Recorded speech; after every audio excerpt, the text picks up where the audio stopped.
형제를 용납하고 비판하지 말라는 제목으로 함께 은혜를 나누고자 합니다. 이 세상에서 살아갈 때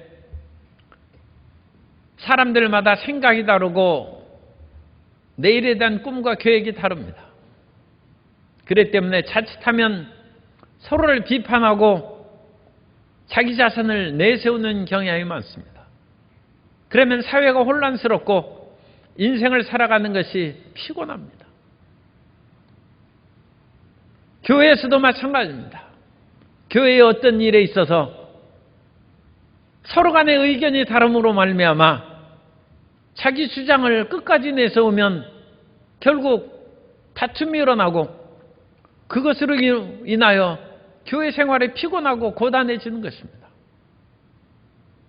사회생활이나 가정생활이나 교회 생활에 있어서 남을 비판하는 것이 자기 의의를 드러내는 것이 아니라 오히려 공동체를 파괴하는 잘못이라는 것을 깨닫는 것이 중요합니다.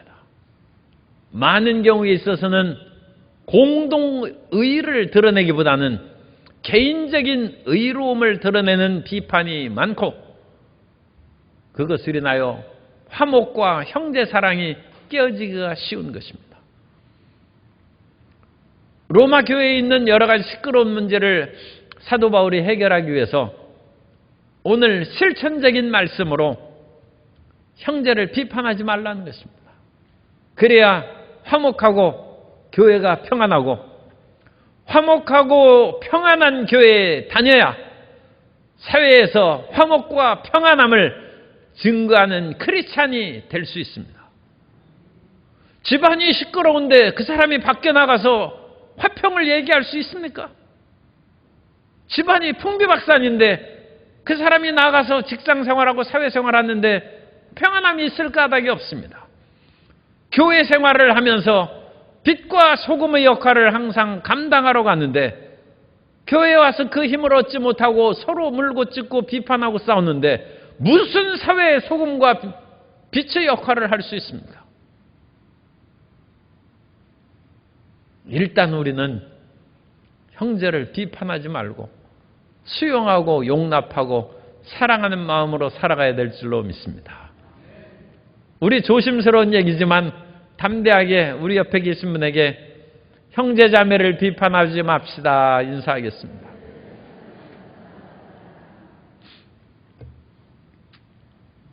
형제자매를 비판하는 것이 공동의를 깨치는 아주 큰 문제를 일으키는 요소가 될 수 있습니다. 로마 교회에서 지금 신앙의 두 조류가 있는데 그 로마 교회에 있는 그 신앙의 두 조류에서 평화를 얻기 위해서는 각각 첫째로 믿음으로 마음에 확정한 대로 행동하라고 사도 바울이 권면하고 있습니다. 어디서나 의로운 사람이 있고 어디서나 자유로운 사람이 있고 어디서나 율법과 규례를 잘 지키는 사람과 그렇지 못한 사람들이 있습니다. 로마 교회에서도 율법을 잘 지키면서 예수님을 믿는 사람이 있습니다. 예수님도 잘 믿는 믿음의 의가 충만하고 또 율법으로도 윤리 도덕적으로 바르게 살면 금상첨화죠. 그런데 율법에 너무 매달리는 사람은 믿음의 자유함을 얻지 못하는 그런 경우가 있어서 그런 단점이 생깁니다. 반면에 믿음의 자유함을 얻는 사람들은 자칫하면 방종하는 사람으로 여겨지기가 쉽습니다. 사도 바울은 지금 음식 문제를 가지고 자유파와 믿음의 자유파와 율법의 엄격파를 구분하고 있습니다. 믿음의 자유파는 너무 크게 확대시키면 모든 것이 자유하면 자칫하면 이단에 빠질 수 있으니까 문제를 한계를 딱 두어서 음식 문제를 가지고 얘기하자는 것입니다. 그래서 어떤 사람은 음식의 자유함을 얻어요. 그래서 아무 음식이나 잘 먹습니다. 심지어 시장에서 내다 파는 우상의 제단에서 고기를 도살해서 파는 그런 시장의 고기도 사서 먹습니다. 어떤 사람은 그것은 우상의 신전에서 고대 세계에서는 다 짐승의 생명을 죽이는 것을 두려웠기 때문에 신전에서 도살을 합니다. 그렇기 때문에 그것은 신전 앞에서 도살했으니까 우상의 제물이라고 해서 그런 것은 안 먹는 사람이 있습니다. 그런데 믿음의 자유파는 전혀 꺼리낌 없이 그런 것을 먹습니다. 하나님께서 모든 육축을 주시고 인생에 먹을 것을 주셨는데 그런 자체에 귀신이 붙어 있다거나 그런 일은 있을 수 없다는 것입니다. 옛날에 최자실 목사님이 여의도 교회에 이제 초창기 천막교회를 할 때 여러 가지 생활도 어렵고 먹을 것이 이제 그 당시에는 풍족하지 못했기 때문에 그 우상을 섬기는 집에서 음식을 주는 것을 그것도 아무 상관없이 그냥 드시는데 그것은 무당이 굿하고 한 음식인데 거기 귀신이 붙어 있다고 다른 사람이 말하는 귀신은 무슨 귀신? 하나님께서 주신 것을 감사함으로 먹으면 버릴 것이 없다. 그래서 그것을 아무렇지도 않게 그걸 잡수시고 그것을 마음 가운데 꺼리낌하게 먹는 사람은 배탈이 나서 설사를 하고 믿음의 자유자는 모든 것을 감사함으로 먹으면 아무 거리낌이 없고 흑암의 세력에 틈타지 못하는데 그 마음에 연약함이 있어서 세상의 온갖 귀신과 잡신들을 인정하는 것이죠. 그러면서 그런 속에서 바친 그런 음식에 대해서 거리낌을 받는 사람은 그 몸도 어쨌든 거리낌이 생기고 해로움이 생기는 것이죠. 믿음의 자유파들이 담대하게 신앙생활하는 반면에 율법의 엄격파들은 성경에 기록한 그런 음식의 규정을 지키면서 살아갑니다.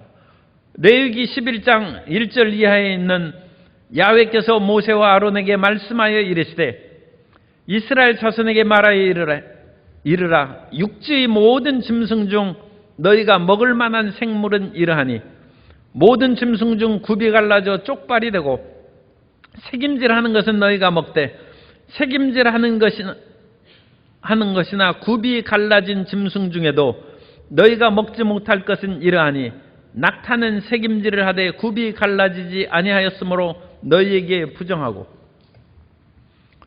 그래서 이런 하나님의 말씀대로 정결 음식 이외에는 먹지 않는 엄격파들이 그 당시에도 있어서 서로 간에 그런 음식 문제로 싸우는데 지금 교회에 나와서 예수님을 믿는 것은 예수님이 하나님의 아들이고 그리스도임을 믿는 그것이 중요한 것이지 지금 되새김질하는 짐승을 먹었느냐 그것을 먹지 않았느냐 그것이 중요한 것이 아니라는 것입니다. 오늘날까지 유대인들은 여전히 코셔 음식을 가지고 고기를 유제품에 튀기지 않습니다. 그래서 거기에 튀긴 음식들은 먹지 않습니다.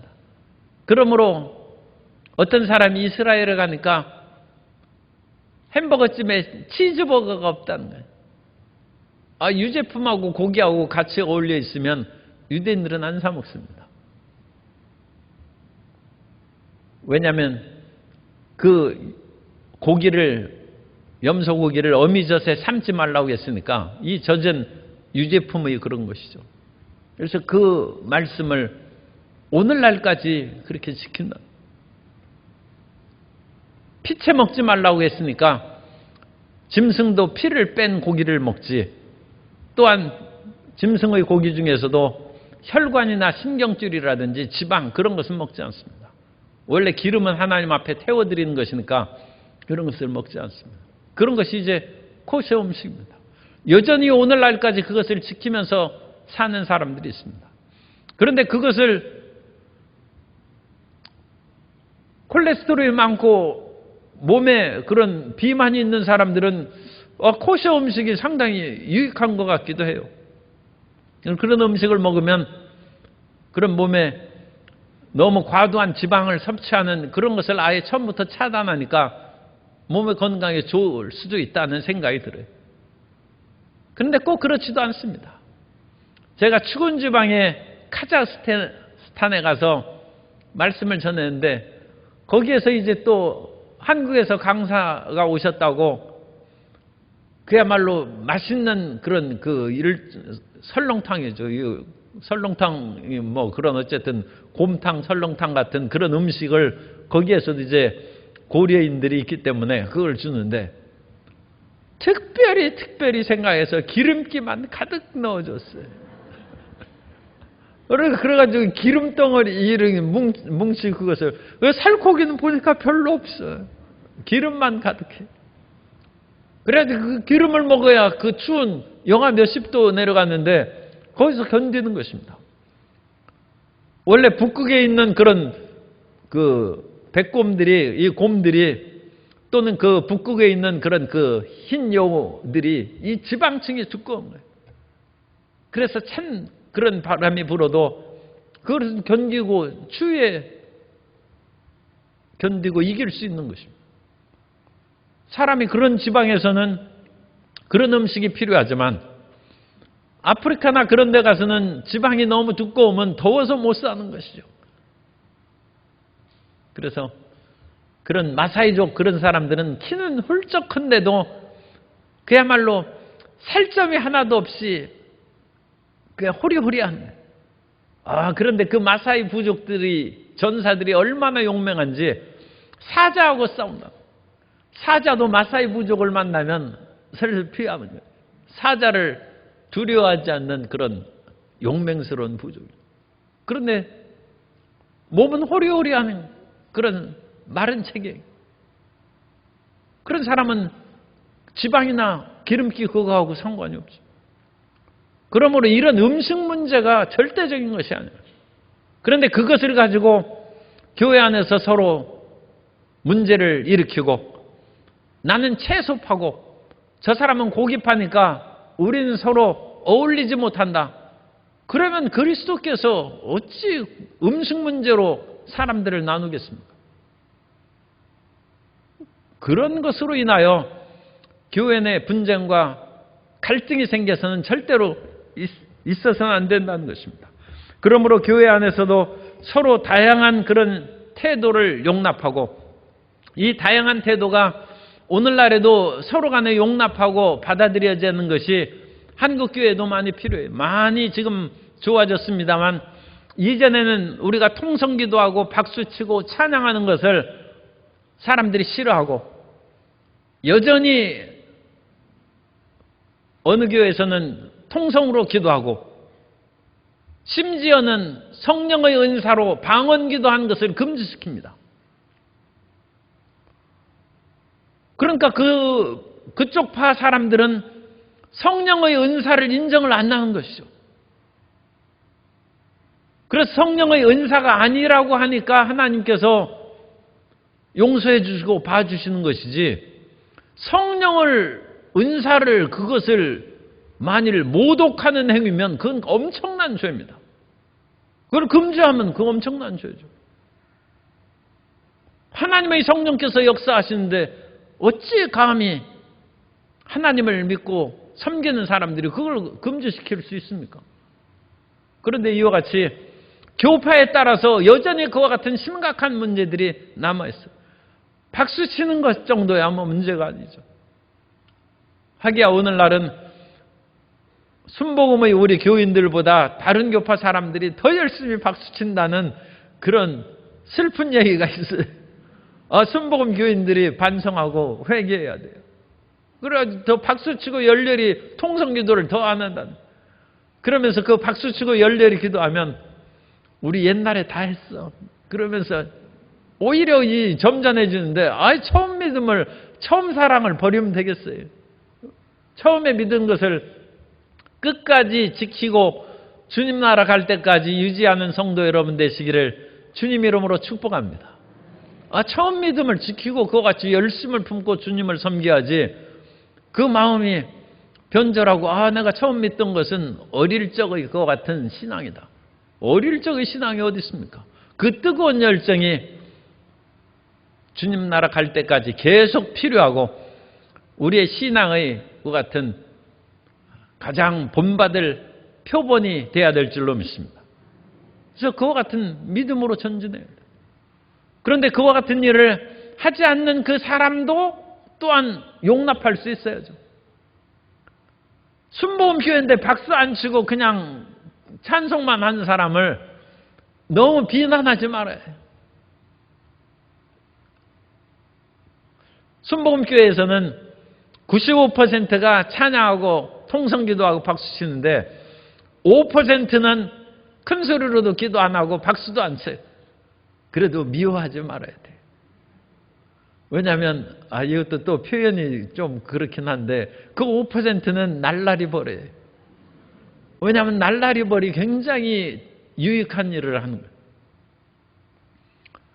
벌들이 꿀을 따라갈 때는 집단 행동을 한답니다. 그래서 자기들끼리 어느 지역에 가서 꿀을 모아오자 딱 회의하고 결정하면 벌들이 한꺼번에 가는 거예요. 딴 데 이탈하는 것은 용납하지 않아요. 그런데 꼭 5% 정도가 반항하고 우리 안 간다고 딴 데로 날아간다는 거예요.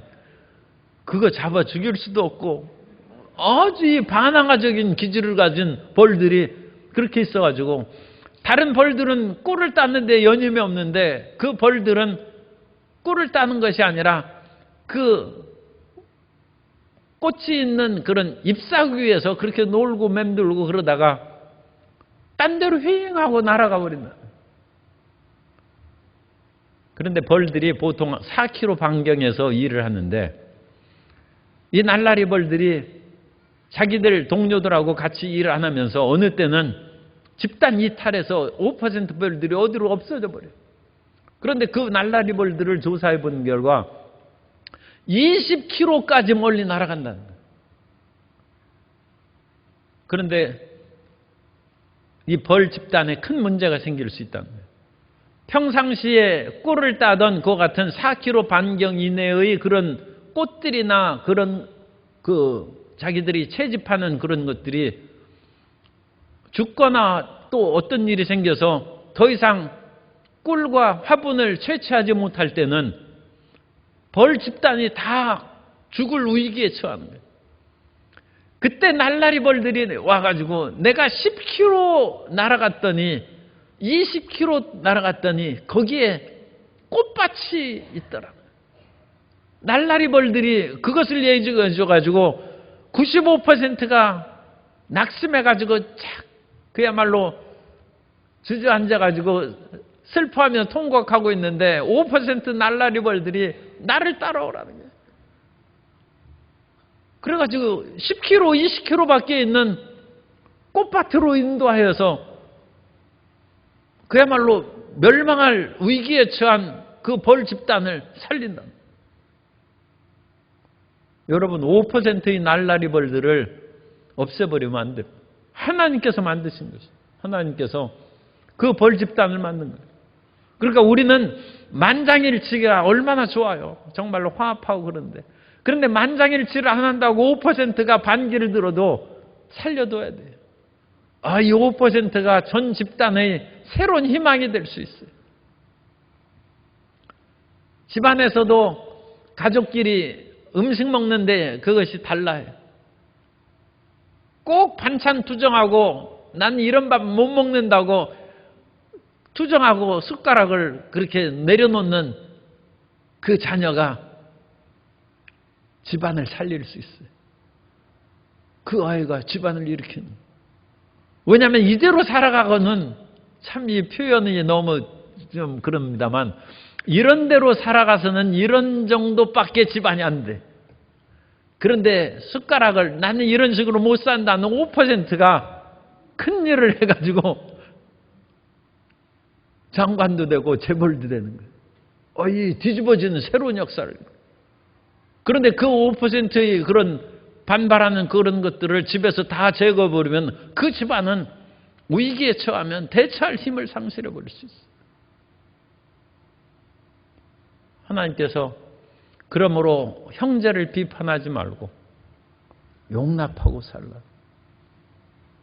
자연계에 있어서도 그 집단을 살릴 수 있는 그와 같은 이질적이고 반항적인 벌들을 만드는 것인데, 그 벌들은 평상시에는 쓸모없어요. 평상시에는 귀찮은 존재고 아주 오히려 없애버리는 것이 전체의 화합을 위해서 좋다고 생각하지만, 위기가 다가오면 그 벌들이 평상시 습관대로 가는 그 95% 벌들은 평상시대로 가면 다 죽는 거예요. 5%의 새로운 길을 가는 그 벌들이 살리는 것처럼 5%의 이질적인 마음을 가진 사람이 그 전체의 집단을 살릴 날이 다가온다. 그래서 그 희망으로 형제를 용납하라.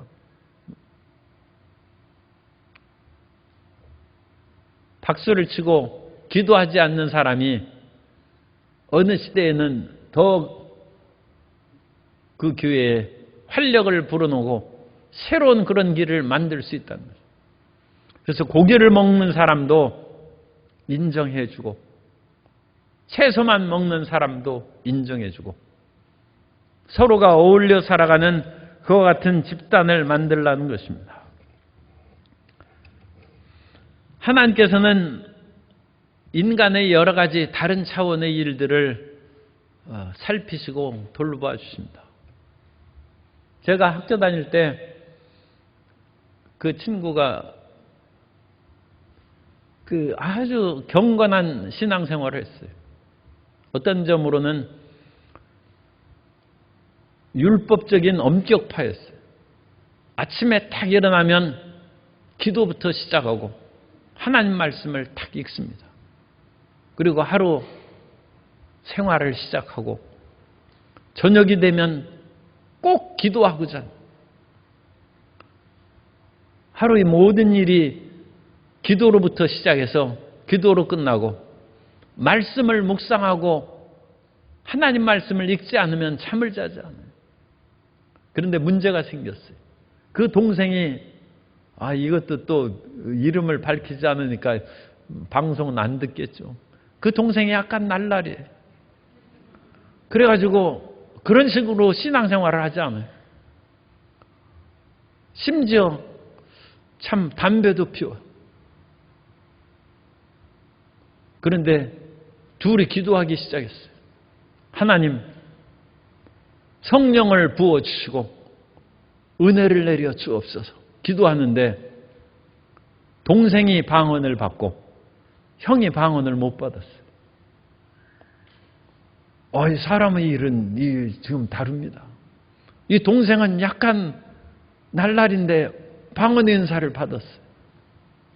그런데 형은 경건하고 그야말로 흠이 없이 신앙생활하는데 성령의 불이 안 떨어졌어요.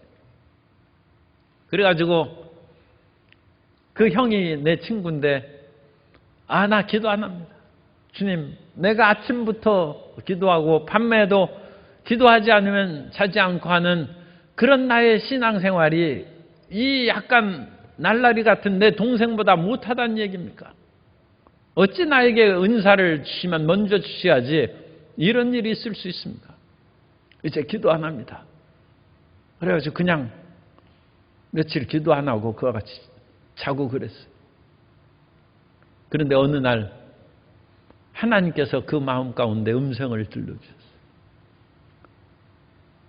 얘야, 내가 너희 기도가 필요하다. 네 동생이 방언을 받은 것도 너희 기도를 들은 것이고 네가 아침부터 저녁까지 너 자신을 위하여, 가족을 위하여, 동생을 위하여 그 드린 기도가 내가 일하는데 필요한 것이었다. 낙심하지 말고 기도하라는 그런 마음의 깨달음을 얻었다고 저희가 간증을 했어요. 하나님께서는 각 사람에게 다양하게 구원의 길로 나아갈 수 있도록 약간 참 우리 순복음 교인이 그러면 안 되는데 약간 부족하고 뭔가 하나님을 열심히 잘 안 믿으니까 은사를 주시는 거예요. 그거라도 있어야 교회 나오고 예수님 믿으니까 그걸 주는 거예요. 그런데 은사를 안 줘도 아침부터 저녁까지 기도하니까 방언 은사 너 안 해도 된다는 거예요. 아니 입으로 깬 그런 기도 잘하는데 기도 못하니까 방언 은사를, 이건 특별히 지금 얘기하는 기도 잘하는 분들이 방언도 많이 할 줄로 믿습니다. 그런데 일종의 5%는 기도 못하니까 방언 은사 주는 거예요. 방언 은사 하는 분들이 방언을 못 받은 다른 교파 사람들에게 겸손하시기 바랍니다. 그렇게 낮은 마음을 갖고, 또 방언을 못하는 그런 교파의 사람들은 방언하는 사람들을 존중히 여기고, 저 사람들은 정말 하나님의 특별 사랑을 받은 것이다, 그렇게 해서 그들을 인정해주고, 그래서 서로가 인정하고 화목하게 주님 나라를 건설하며 살아가야 될 줄로 믿습니다. 그래서 형제를 비판하지 말라는, 그 모든 예수님을 믿는 일에 있어서 한 마음을 갖고 예수 그리스도를 주라 시인하는 그 모든 사람들은 하나님께서 골고루 은사를 내려주시고 그 사람의 상황에 맞게 모든 신앙의 길을 인도해 주시는 것입니다. 그러므로 모든 일에 있어서 남을 나보다 낮게 여기는 겸손함이 있어야 될 줄로 믿습니다. 그래서 교회의 화평과 평화를 이룩한 일에 힘쓰는 저와 여러분들이 되시기를 바랍니다. 그래서 그것을 우리가 살펴볼 때 이 이후부터는 14장 6절부터 15장 6절에 이르기까지 항상 우리 마음에 살펴봐야 될 그 모든 말씀을 하고 있습니다. 첫 번째는 내가 어떤 일을 행할 때 이것이 주를 위한 것인지 자기 자신이 살펴보라는 것입니다. 그래서 14장 6절에 보면 나를 중히 여기는 자도 주를 위하여, 어떤 사람은 주일을 대단하게 여기는데, 이것도 오해하면 안 됩니다. 주일을 대단히 여기는데 주일날 하나님을 예배하는 마음으로 토요일도 예배드리고 수요일도 예배드리고, 그러니까 수요일은 작은 예배가 아닙니다. 수요일도 귀중한 하나님을 예배한 날이고 금요 비전 예배라고 이름을 붙였습니다만 이것도 주일 예배나 마찬가지입니다. 주일날만 성수하는 것이 그것이 잘하는 것이 아니라 모든 날을 갖게 항상 하나님을 예배하고 주님을 섬기는 삶을 살아야 될 줄로 믿습니다. 이전에는 주일날 예배드리지 못하는 사람들을 위하여 토요일 예배를 그와 같이 시작했어요. 그런데 그것이 별로 호응이 없이 많이 사라졌어요. 왜 토요일날 예배를 못 드립니까? 토요일날 예배를 드리면 주일 예배를 왜 또 드려야 됩니까? 그게 나를 지키는 거예요. 율법에 매이는 거예요. 어떤 직장인은 주일날 예배를 드리지 못하면 수요일날 예배를 드리면 되는 것입니다. 그래서 모든 날을 예배를 드리면 좋지만 모든 날 예배를 드리면 주의종이 월, 화, 수, 목, 금, 토, 일 매일 예배 드리면 살 수 있겠어요? 그러니까 하나님이 불쌍히 여기셔서 그러지 말고 수요일, 금요일, 주일 3번만 드려도 내가 용서해 주겠다. 그래서 그런 날을 골라서 예배 드리면 그것으로 됩니다. 그런데 이런 말을 드리기가 어려운 것은 오늘 그러면 목사님 말씀을 따라서 금요 비전 예배를 드렸으니까 이번 주일은 내 쉬겠다. 그러지 말라는 거예요. 아니 지금 열심을 품고 주님을 섬기는 그 마음을 갖는 것이 중요하고, 주일날 그 해외 출장을 간다든지 어떤 중요한 일이 있어서 그것을 못하게 되면 금요일날 예배를 미리 드리라는. 요즘에는 이제 그런 것들도 인터넷으로 예배를 드릴 수도 있고 그러니까 다양한 방법이 있지만 어쨌든 인터넷으로 예배를 드리는 것이 대안의 방법이긴 합니다만 같이 모여서 온 마음과 뜻을 다하고 함께 예배하는 그것만큼은 못합니다. 그러니까 온라인으로 예배 드리는 것도 가능합니다만 될 수 있으면 같이 모여서 참여하고 함께 예배 드리는 그 길로 우리가 모이기를 힘써야 될 줄 믿습니다. 그래서 그거 중요한 거죠. 마음이 냉랭할 때 혼자 온라인으로 예배 드리는 것보다 같이 모여서 예배를 드리고 뜨겁게 기도하는 사람을 보면 우리 마음이 뜨거워지는 거죠. 다시금 우리 마음 가운데 성령의 불이 활활 타오르는 것입니다. 그러므로 항상 우리는 차선책은 우리가 생각하고 있을 때 최선을 다하여 예배 드릴 수 있도록 나와야 됩니다. 그리고 최선을 다하여 최고의 예배를 드리지 못할 경우에는 차선책으로 다양한 방법을 통해서라도 예배를 드리고, 그리고 그런 예배를 주일날에 드릴 수 없으면 미리 땡겨서 금요일날 드릴 수 있고 수요일날 드릴 수 있고, 그럼으로써 나는 어떤 방식으로든지 주님 중심으로 살아가고 예배자로 살아간다는 그 마음으로 살아가면 하나님께서 받으시고 그와 같은 교회에 복을 내려주실 줄 믿습니다. 그러므로 나를 매여서 그 나를 가지고 살지 말라. 그래서 주일 성수란 말을 우리가 많이 하긴 합니다만 그것이 안식일이 되면 안 돼. 우리는 안식일을 벗어버리고 자유함을 얻은 사람인데 어찌 나라에 매여놓고 사람들을 다시 율법의 틀로 묶어놓습니까? 그런 것은 그리스도 예수 안에서 참 자유를 얻는 신앙이 아닙니다. 그러나 우리는 다른 시간도, 주일날도 시간이 있는데 주일날 다른 사람하고 어울려서, 이것도 신뢰의 표현입니다. 주일날 다른 시간 다른 사람하고 어울려 골프를 치러 가고 낚시를 하러 가고 다른 스케줄이 있기 때문에 나는 금요일날 대신 예배 드린다. 그건 문제가 있죠. 하나님보다 더 다른 사람과의 관계를 소중히 하면 그것은 최선을 다하는 것이 아니기 때문에 그럴 수는 없다.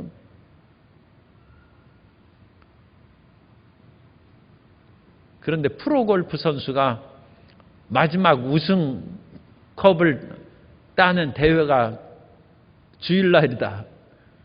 그러면 기도해 보라고 그래야죠. 어쨌든 절대적으로는 말할 수 없습니다. 절대는 우리는 하나님을 최고로 섬기고 주님 중심으로 살아야 된다는 것입니다. 따라서 나는 언제나 주님 중심으로 삽니다. 그렇게 주를 위하여 살면 나를 중히 여기는 자도 주를 위하여, 먹는 자도 주를 위하여, 모든 것을 주를 위하여 산다는 것입니다. 그리고 내가 이제 이런 주님 중심으로 사는 것이 확실하게 자리 잡아서 나는 자유함을 얻었어요. 그런데 나의 자유함이 다른 사람에게 거침이 되는가? 그러면 그것을 행동을 조심하라는 거예요. 14장 15절에 로마서 보면 15절에 만일 음식으로 말미암아 내 형제가 근심하게 되면 이는 내가 사랑으로 행하지 아니함이라. 그리스도께서 대신하여 죽으신 형제를 내 음식으로 망하게 하지 말라. 나는 음식에 자유롭다는 거예요. 그래서 어느 교파에서는 음식에 자유로워서 술까지 마십니다. 참 내가 이런 말씀을 드리는 것은 정말로 우리가 자유함을 얻고 참된 그 성경의 말씀을 마음에 새기도록 하는 것입니다. 어떤 교파에서는 그렇게, 심지어 독일이나 그런 데서는 더 훨씬 자유로운 일이 있습니다. 그러나 나는 그런 자유하는 믿음을 가졌다 할지라도 한국에 와서 그 행동이 내 형제로 근심하게 되면 이는 내가 사랑으로 행하지 아니함이라. 그래서 너는 자유함을 얻었지만 너의 자유한 그 같은 행동, 마시는 행동으로 말미암아 내 형제를 음식으로 망하게 하지 말라는 거야. 너의 자유함이 다른 사람에게 치명적인 시험에 들고 손상에 들게 한다면 너의 자유함으로 말미암아 그리스도를 슬프게 하는 것이다. 예수님의 핏값으로 사신 백성이 그 연약한 사람이죠. 그 사람은 믿음의 자유함을 얻지 못한 아직 단계의 그 형제가 너로 말미암아 고통을 당하고 시험에 빠지고 심지어 잘못 타락할 수 있다면 그 예수님의 책망을 내가 어찌 감당할 수 있겠느냐. 너는 자유함이 있지만 다른 사람이 너의 행동을 인정을 못한다. 그러면 하지 말라는. 아니면 독일로 이사 가든지 거기 가서 살면 되죠. 왜 다른 데 와가지고 그렇게 다른 사람을 시험에 들게 합니까? 그러니까 사람들이 모든 그 지역마다 신앙의 그와 같은 관습이 있어요. 그 관습은 절대적인 것은 아니에요. 그런 것은 우리 예수님을 믿고 천국 가는 데는 절대적인 것이 아닙니다. 그러나 그 관습을 지키고 살아온 그 사람들을 인정해주고 그 사람들을 시험에 빠지지 않게 너희 자유함으로 말미암아 그 지역사회의 교회를 회파하지 말라는 것입니다. 다른 사람을 뒤집어 놓지 말라는 것입니다. 그건 형제의 사랑이 아니고 믿음의 올바른 태도가 아니라는 것입니다. 그래서 사도 바울은 자기는 믿음의 자유함이 있지만 그 상황에 따라서 그 모든 것을 적절히 수행했답니다. 그래서 어떤 경우에는 자기의 제자도 할례로 행하고 어떤 경우에는 할례를 받지 못하도록 일부러 행하고 덕을 세우는 그 믿음을 보이는 것이죠. 그래서 우리의 신앙은 낮은 상태, 우리가 연약한 상태, 어린 상황에 있어서는 하나님이 다 봐주십니다. 그러나 우리가 믿음이 성장하고 철들 만한 성장의 단계에 있을 때는 철들었으면 다른 사람을 생각해야죠. 어릴 때는 때를 쓴다 할지라도 철이 들었으면 집안의 형편을 생각하고 언행을 조심해야 부모님이 상처를 안 받죠. 그리고 다른 형제들이 그것으로 고통을 당하지 않죠. 교회 안에서 신앙이 10년, 20년 분들은 그와 같이 신앙의 덕을 세우고 다른 사람을 위하여 오히려 인내하고 화목을 도모한 일에 힘써서 나가야 될 줄로 믿습니다. 그것이 장성한 사람이에요. 장성한 사람은 인내하고 더 사랑하고 참고 사는 것입니다. 이 모든 것들을 로마서 14장 22절 이하에 보면 믿음으로 행하라고 말씀합니다. 내게 있는 믿음을 하나님 앞에서 스스로 가지고 있으라. 자기가 옳다는 바로 자기를 정죄하지 아니하는 자는 복이 있도다. 의심하고 먹는 자, 그러니까 고기를 의심하고 먹는 자는 정죄되었나니 이는 믿음을 따라 하지 아니하였기 때문이라. 믿음을 따라 하지 아니하는 것은 다 죄니라. 그래서 우리가 이 모든 것을 믿음으로 행하고 또 형제 사랑을 위해서 행하고 그리고 자기 마음에 가지고 있는 신앙의 담대함으로 행하라는 것입니다. 그리고 이 모든 것을 우리가 행한 일들에 대하여 계산할 때가 있다면 우리는 하나님의 심판대 앞에 선다는 것입니다. 10절에 내가 어찌하여 내 형제를 비판하느냐 어찌하여 내 형제를 업신여기느냐. 저런 연약한 믿음을 가지고 어찌 살겠나 하면서 자기 마음대로 살고 형제를 업신여기면 우리가 다 하나님의 심판대 앞에 서리라. 그래서 하나님 앞에 우리가 서서 우리의 행한 모든 일들을 고백할 때가 있다. 우리가 하나님 앞에 직구한다. 그래서 우리가 이때는 하나님 앞에 단독자로 서는 것입니다. 우리 모든 삶에 대하여 책임을 지는 일을 하나님 앞에 선다. 물론 이와 같은 하나님 앞에 책임을 지는 일을 행하는 것은 예수님을 믿었기 때문에 구원 심판이 아닙니다. 이건 구원 심판이 아니고 우리의 행위에 따른 상급 심판입니다.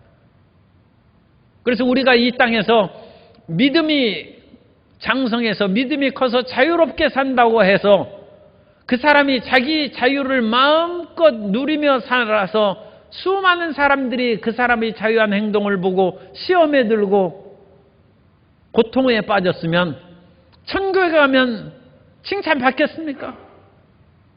아무 상급이 없겠죠. 이 세상에서 살아가는 것도 사회생활 마음대로 살아가는 것이지만 마음대로 살아가는 사람은 나중에 사회의 법의 제재를 받을 것이고 믿음을 가진 사람도 자기 믿음에 따라서 마음대로 살지만 마음대로 산 것에 대해서 마지막 때 하나님 앞에서 그것을 묻는다는 것입니다. 하나님 앞에 살아간 것을 책임지는 날이 다가오므로 우리는 이 땅에 살아갈 때 믿음이 강한 자가 다 되시기 바랍니다. 그러나 강한 믿음으로 형제를 시험에 들고 업신여기는 행동을 하지 말고 덕을 세우는 일을 행해야 되고, 우리가 하나님 앞에 설 때 참으로 자랑스럽게 착하고 충성된 종아 잘하였도다 칭찬받는 하나님의 자녀로 다 설 수 있게 되시기를 예수님 이름으로 축원합니다.